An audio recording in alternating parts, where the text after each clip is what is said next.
नमस्कार। दलाई लामा, उनका तिब्बत, चाइना, ये फैक्टर विगत दिनों में सोशल मीडिया में भिन्न भिन्न रूप में राजनीतिक मोड़ और जियोपॉलिटिकल लेवल को अफेक्ट किया है। स्वाभाविक बात है,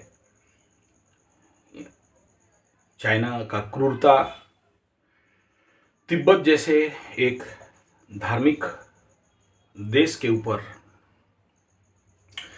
जबरदस्त उनके कष्ट देना और उनका राज्य को, उनका देश को हथियाना, जिसके कारण एक महान संत, एक महान आध्यात्मिक विभूति, जिनको देश छोड़ के भारत में आके शरण लेना पड़ा, और अब तक पूरा विश्व समुदाय इस प्रकार के जो घटनाक्रम है उसको, ना अमेरिका ना कोई और देश किसी भी प्रकार का संतोषजनक कदम चाइना के विरुद्ध में नहीं ले पाया है। चाहे कोई भी कारण हो, चाइना कितना पावरफुल हो, लेकिन हिंसा हिंसा है, और किसी देश को ज़बरदस्ती जबरदखल करना, चाहे वो माओ के माध्यम से हो, चाइना के माध्यम से हो, या तिब्बत का सैनिक दुर्बलता के कारण हो, या उनका अहिंसक जो विचार है, शांति का जो विचार है, उसके लिए हो।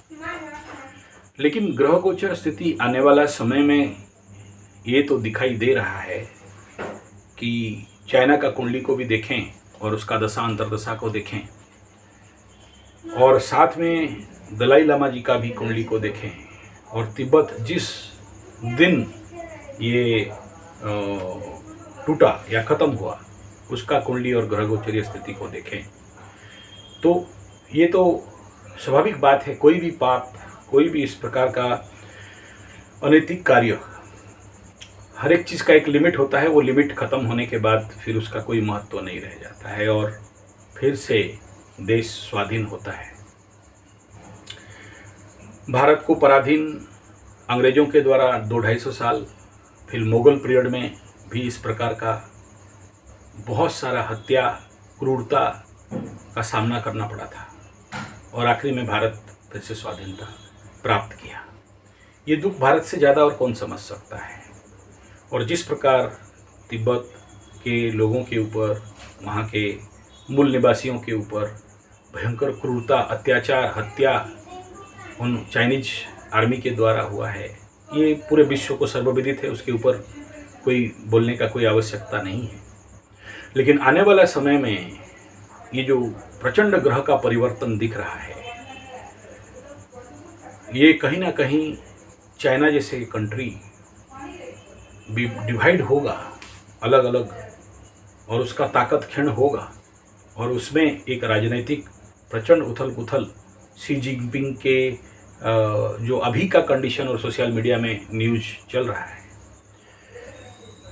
और दूसरा राजनीतिक क्षेत्र में भी अगर देखते हैं कि अमेरिका, रसिया जैसे सबसे बड़ा पावरफुल कंट्री को भी तोड़ फोड़ के खंड विखंडित कर दिया था।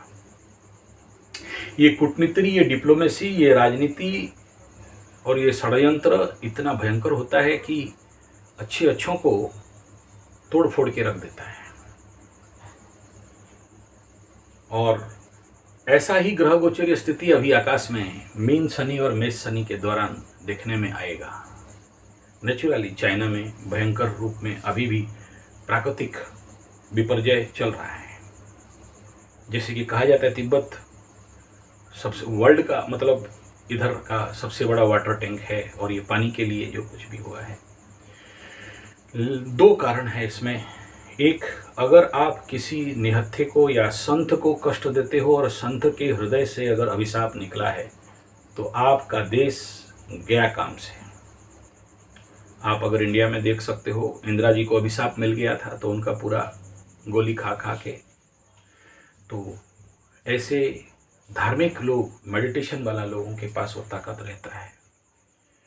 और मैं कहूँ कि ध्यान का इतना शक्ति होता है और बुद्ध धर्म विपासना मेडिटेशन का ही धर्म है।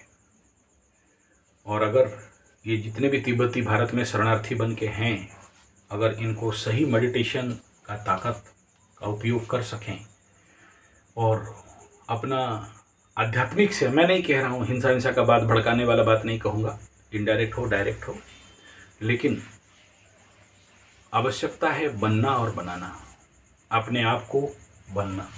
अगर आप शरणार्थी हो के अपना संगठन, अपने शक्ति को नहीं बना सकते तो फिर कोई और क्या बनाएगा।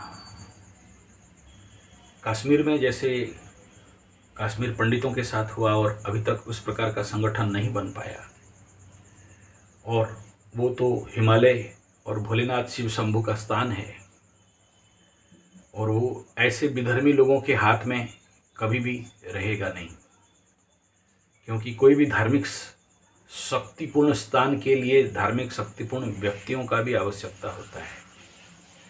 और हमारा ग्रह गोचरीय स्थिति, एस्ट्रोलॉजिकल कंडीशन भी ऐसा बना हुआ है जहाँ चीन का खंड विखंडित होना, राजनीतिक उथल पुथल होना, आर्थिक भयंकर दुस्थिति होना और कई प्रकार के प्राकृतिक प्रलय होना, वो दिखाई दे रहा है। इस कंडीशन पे तिब्बत फिर से अपने धर्म राष्ट्र का जो ताकत है, जो पावर है, वो पुनः पाएगा, ये भी दिखाई दे रहा है। लेकिन बिना पुरुषार्थ का कुछ नहीं होता है। और मैं ऐसा भी नहीं कह रहा हूँ कि वो लोग उसके बारे में चिंतन नहीं करते होंगे, बहुत ज्ञानी लोग हैं, ध्यानी लोग हैं। बस ग्रहों का साथ चाहिए था और आने वाला समय में ये दिख रहा है, कुछ बहुत अच्छा शुभ समाचार वहाँ मिलने वाला रहेगा।